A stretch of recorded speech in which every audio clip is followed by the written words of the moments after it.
But हाँ, पहले channel को लाइक करो, शेयर करो और सब्सक्राइब करो, बेल आइकन को दबाना बिल्कुल ना भूलो बच्चों। अब स्टार्ट करते हैं। और हाँ, इससे पहले इसके कुछ पार्ट हैं वो भी देख के आइए बच्चों, तभी समझ में आएगा, नहीं तो समझ में नहीं आएगा। ध्यान से सुनना। क्या कहता है topic? National income at constant and current price. मतलब सर नेशनल इनकम को कांस्टेंट प्राइस पे भी निकालते हैं, करंट पे भी निकालते हैं। क्या हुआ इसका मतलब? ये है, ठीक है, क्या बच्चों? ये मार्कर है। इसको मैं दो तरीके से मेजर कर रहा हूं। एक ही बनाता हूं मैं, ठीक है, मैं गरीब हूं, मान लो मैंने एक ही बनाया। मैं इसको पिछले वर्ष की कीमत मान लो 15 रुपए थी और आज 20 रुपए है, ठीक है। तो कितने रुपए कमाऊंगा मैं इसको बना के? 20 रुपए आज। वो पहले कितने कमाता था? 15। पहले मैं 15 कमाता था, आज 20 कमाता हूँ, 5 रुपए बढ़ गए। लेकिन बच्चों क्या वो एक अच्छा मेरा ग्रोथ माना जाएगा? नहीं। वो सिर्फ क्यों बढ़ा है? क्योंकि प्राइस बढ़ गया है। मतलब जीडीपी दो तरीके से की जाएगी, तो 15 रुपए के प्राइस पे, एक बेस पे। मतलब मैं वैल्यू जो कर रहा हूँ, गुड्स और सर्विसेज जो मैं बना रहा हूँ, तो उसको दो बेसिस पे कर सकता हूँ। एक तो पिछले वर्ष की कीमत ही रखूं या फिर इस साल की कीमत रखूं। अगर मैं लास्ट ईयर के प्राइस के बेसिस पे करता हूं बच्चों, if goods and services produce in a year are valued at base year price. Base मतलब पिछले वर्ष के, तो इसको कहते हैं बच्चों national income at constant price. On the other hand जब करंट ईयर, जैसे अब मैंने 20 रुपए के हिसाब से करी, तो इसको कहते हैं that is national income at current price. बच्चों इसको हम रियल नेशनल इनकम या रियल जीडीपी भी कहते हैं, और इसको हम नॉमिनल नेशनल इनकम या नॉमिनल जीडीपी भी कहते हैं। रियल नेशनल इनकम जो इंक्रीज होती है बच्चों, ये मान लो 15 रुपए ही कीमत में रख रहा हूं, तो आज भी 15 कमाऊंगा, पहले 15 कमा रहा था। ये इंक्रीज कब होगी? जब मैं बेस ईयर के प्राइस पे करूंगा ना बच्चों, तो ये इंक्रीज तब होगी जब क्वांटिटी बढ़ेगी। तो रियल इनकम फिजिकल आउटपुट की वजह से इंक्रीज होती है, बट नॉमिनल इनकम भाई 20 रुपए कर दिया आपने कीमत, आपकी जीडीपी 20 रुपए हो गई, लेकिन कहीं ना कहीं वो क्यों बढ़ी है? क्योंकि आपने प्राइस बढ़ाया है। तो इसमें फिजिकल आउटपुट बढ़े ना बढ़े, ये फिर भी इंक्रीज हो सकती है। बच्चों ये एक अच्छा इंडिकेटर माना जाता है, क्योंकि ये पिछले वर्ष की कीमत के बेसिस पे दिखाते हैं, फिजिकल आउटपुट की वजह से चेंज होता है। इसमें इंक्रीज जो हो रहा है वो उत्पादन जो हो रहा है उसके बेसिस पर है, और ये इंक्रीज क्यों होता है? क्योंकि प्राइस की वजह से हो रहा है। तो इसको अच्छा इंडिकेटर बच्चों हम नहीं कहते। समझ रहे हो ना? चलो सब्सक्राइब कर दो बच्चों, ये बात समझो, कर दो अब सब्सक्राइब। पहले ये समझो, फिर इसको समझो, और फिर इसको लाइक भी कर दो, शेयर भी कर दो। अब आगे बढ़ते हैं इसके कन्वर्जन की बात। कैसे कन्वर्जन? भाई कन्वर्जन समझना है ना, तभी समझ में आएगा बच्चों जब सब्सक्राइब हो जाएगा। अब ध्यान से सुनना, कन्वर्जन की बात करते हैं। रियल को नेशनल में, नेशनल को रियल में।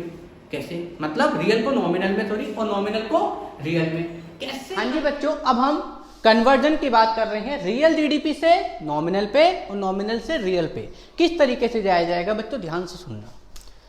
अब आपको इतना पता है, मान लो ये मैंने 15 रुपए प्राइस पर पिछले साल की बेस पे किया और 20 रुपए प्राइस पर इस साल के बेस पे किया, तो आप जो डिफरेंस देख पा रहे हो वो डिफरेंस सिर्फ किस वजह से है? प्राइस की वजह से। पहले 15 था, अब 20 है। तो ये जो डिफरेंस क्रिएट हुआ है इन दोनों में, वो सिर्फ किसकी वजह से हुआ है बच्चों? उसकी कीमत की वजह से। तो उस कीमत में जो डिफरेंस था उसको एलिमिनेट करना पड़ेगा। तो बच्चों इसको एलिमिनेट करने के लिए एक इंडेक्स नंबर यूज किया जाता है। It is done by eliminating the effect of change is the help of price index. अब प्राइस इंडेक्स एक ऐसा इंडेक्स नंबर होता है बच्चों जो करेंट ईयर प्राइस या बेस ईयर के प्राइस का जो डिफरेंस होता है उसको एलिमिनेट करने में हेल्प करता है। बच्चों निकाला कैसे जाता है? P1 by P0 into 100। यहाँ P1 का मतलब क्या है? करेंट ईयर का प्राइस। P0 का मतलब क्या है? बेस ईयर का प्राइस। तो ये जो ऐसा चेंज तो दोनों में है उसको एलिमिनेट करने का काम प्राइस इंडेक्स करता है बच्चों। इसको हम जीडीपी डिफ्लेटर भी कहते हैं। It is also known as GDP deflator. बच्चों national income at constant price या real GDP can be calculated from nominal and price index is equal to nominal GDP divide by price index into 100। हम यहाँ से बच्चों nominal GDP भी निकाल सकते हैं। नॉमिनल जीडीपी क्या होगी? ये प्राइस इंडेक्स वहाँ चला जाएगा। कैसे? Real GDP into price index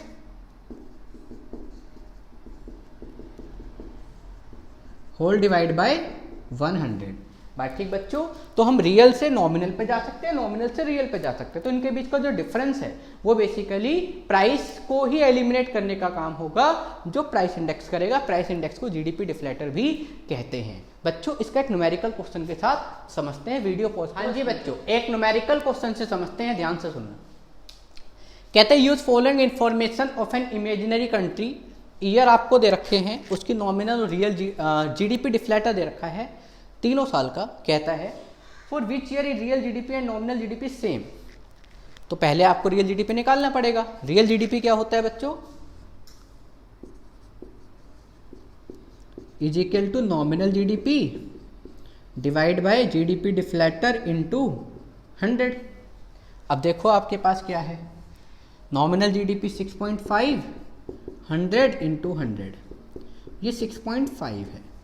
मतलब जब जीडीपी डिफ्लेटर या प्राइस इंडेक्स शो होगा ना, इसका मतलब क्या है, there is no any change in the current and base year price.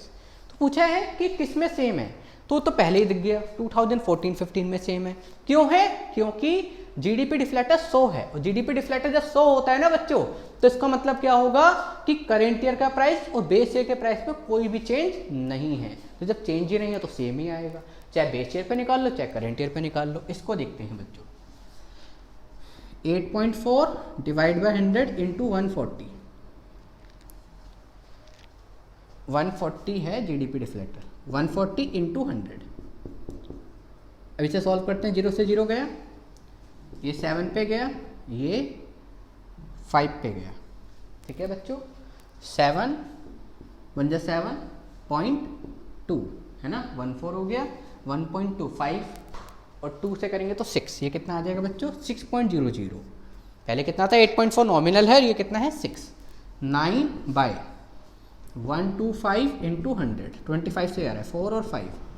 ठीक है बच्चों, कितना आ जाएगा? 36 बाय 5। 7 पे गया, 107.2। तो आप देख सकते हो तीनों की रियल जीडीपी आ गई जो पूछा था। सेम किसमें? 2014-15 में। क्यों? क्योंकि जीडीपी डिफ्लेटर 100 है। फिर कहता है calculate real GDP for given year, तो निकल गई। इधर any year for which real GDP falls. क्या किसी ईयर में रियल जीडीपी फॉल्स हो रही है? हाँ हो रही है। पहले देखो 6.5 से कितना हो गया? 6। तो किस ईयर में हो रही है ये? 2015-16 में। इसका आंसर क्या है? 2015-16। और इसका आंसर कहाँ है जहाँ पे सेम है बच्चों? 2014 एंड 15। बच्चों ऐसे ही क्वेश्चंस इसमें बनते हैं, यही सबसे अच्छा क्वेश्चन है। आप इस वीडियो को ज़्यादा से ज़्यादा शेयर करो, चैनल को लाइक करो और सब्सक्राइब करो, और बेल आइकन को दबाना बिल्कुल भी ना भूलो। मिलते हैं नेक्स्ट वीडियो में।